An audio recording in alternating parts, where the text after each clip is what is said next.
Turn your mainstream photos into retro coolness. This Photoshop tutorial will show you how to apply a retro photo effect using professional, non-destructive editing techniques. To follow this tutorial, you'll need Photoshop CS3 or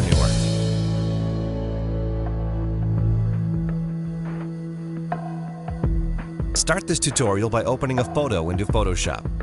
Duplicate the layer by pressing Ctrl-J or Command-J on a Mac. You can also do this by going to Layer, Duplicate Layer. Right-click on the layer, then choose Convert to Smart Object. By converting the layer into a smart object, we can make use of smart filters. I'll tell you more about smart filters later. First, we'll add a bloom effect. Go to Filter, Blur, Gaussian Blur. Leave the settings as is and just click OK. We'll edit these settings later. If you look in your Layers palette, you'll see that Photoshop created smart filters for you. Smart filters are basically the non-destructive version of filters, which means you change the filter settings anytime you like. You also have blending options for your filter. In the Layers palette, double-click on the Blending Options button. Change the blending mode to Screen, then click OK. Now, double-click on the Gaussian Blur filter to bring up the settings for the filter. Adjust the settings to your liking, then click OK. You just created the bloom effect. Unfortunately, it looks a little fake, so we're going to adjust the blending options for it. Right-click on the layer, then choose Blending Options.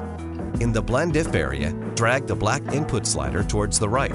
As you drag the slider, you'll notice that there is a number changing. When this number changes to 128, you're in the right spot. Now, hold down the Alt key on your keyboard, then drag the right half of the black input slider all the way to the very right. You'll notice that it detaches from the left half, and the blending becomes smoother as you drag it towards the right.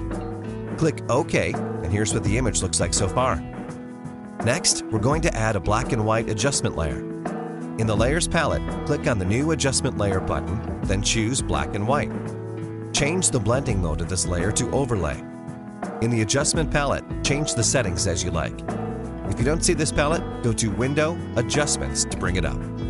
If you click on this button here, you can directly select a point in the image that you want to adjust. So let's say we want to make this guy's face brighter. Just click, then drag to the right. And now I want to make the sky darker. Click on the sky, drag to the left, and now it's darker. The next effect we add will give the image a color effect, similar to the expired film look. In the Layers palette, click on the New Adjustment Layer button, then choose Solid Color. Skip the settings for now and just click OK. We'll go back to change it later. Change the blend mode of this layer to Exclusion. Reduce the opacity to around 25%. Now double-click back on the layer and pick any color you like. I'm going to pick the cyan color here. Click OK to apply the changes. You can also adjust the opacity of this layer to increase or decrease the effect. To complete this image, we're going to add some light leaks. These light leaks are available as a free download on our website, and they make it super easy to add cool light aberrations to your photo. Save the light leaks to your computer, then go back to Photoshop. In Photoshop, go to File, Place. Choose the light leak that you like to use. I'm going to choose this one right here. Change the blend mode to Screen, then Position, and press Enter on your keyboard or click this checkmark button right here. You can duplicate the layer to make the effect stronger. If you want to add more, just go to File, Place, then pick another one. I'm going to pick this one here. Change the blend mode to Screen, then scale the image to something like this.